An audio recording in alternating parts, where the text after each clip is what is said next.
कटाव की करते हैं। बगहा के कांटी टोला के लोग गंडक नदी के कटाव से परेशान हैं।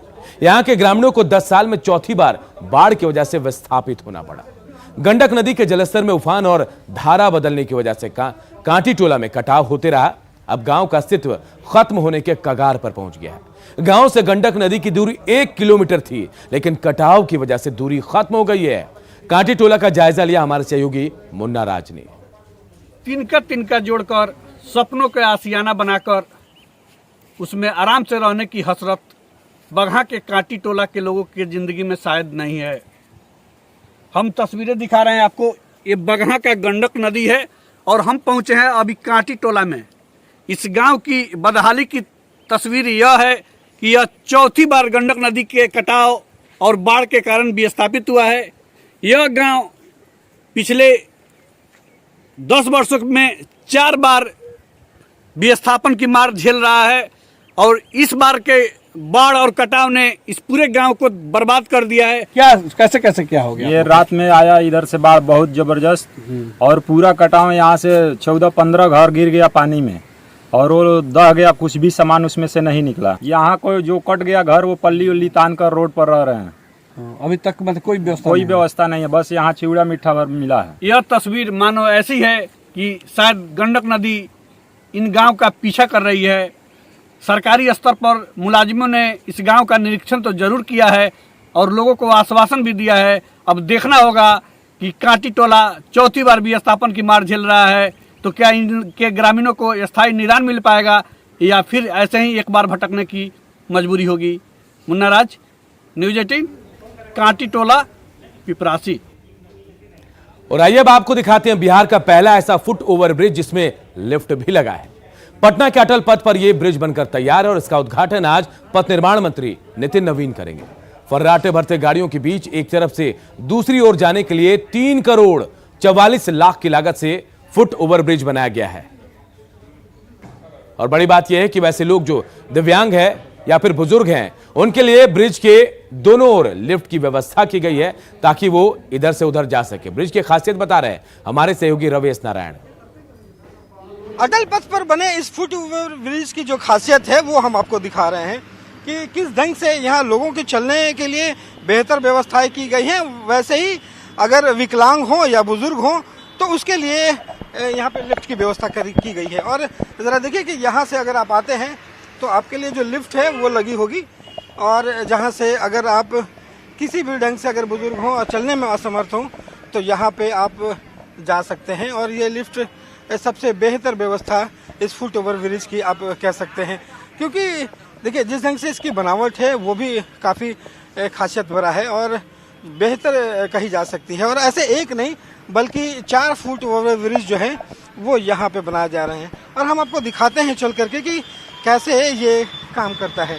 हाँ, आप यहाँ से निकल सकते हैं और ये ज़रा देखिए कि ये आपका जो ये यहाँ पे आप यहाँ पे जाएं और लिफ्ट में भी जो है वो व्यवस्थाएं लगी हुई है कि अगर आप कहीं से भी कोई इमरजेंसी है तो ये बटन जो है वो इमरजेंसी के लिए आपको यहाँ पे लिफ्ट में दी गई है।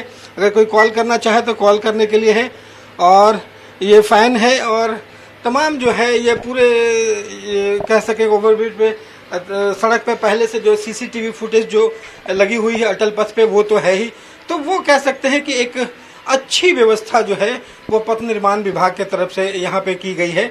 और हम लोग अभी ऊपर चल रहे हैं। अगर किसी ढंग से जो है वो ये देखिए अगर फर्स्ट फ्लोर पे अगर चलना है सीधा जो है वो हम लोग बिना कोई तकलीफ के सीधा हम लोग फुट ओवर ब्रिज पर चल सकते हैं और वहाँ से दूसरी तरफ पार कर सकते हैं। तो ये एक वो व्यवस्था दी गई है जहाँ पे वैसे लोग जो चल नहीं सकते, मुश्किल होती है।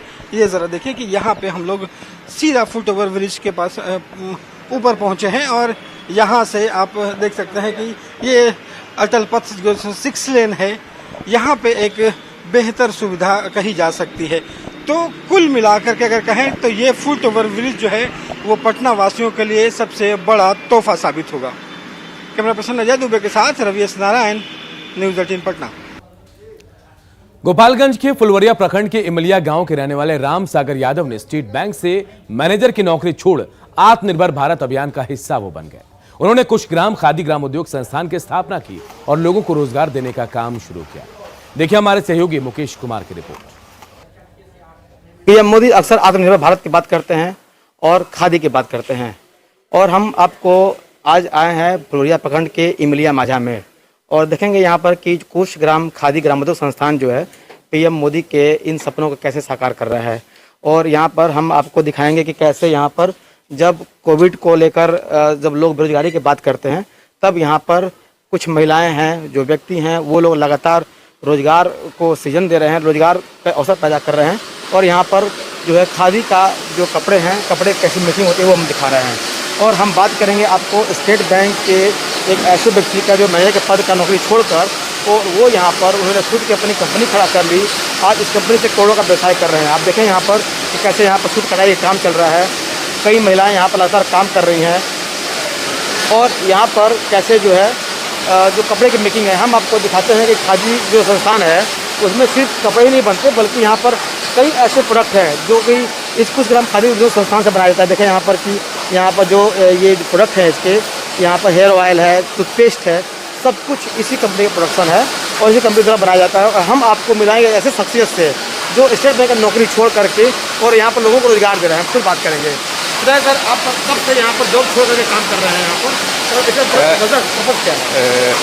सबसे बड़ी चीज़ है सर जी, लोगों को रोज़गार देना, मकसद यही है अपना। और जहाँ तक जॉब की बात है तो ये शुरुआत हमने किया है 2016 से।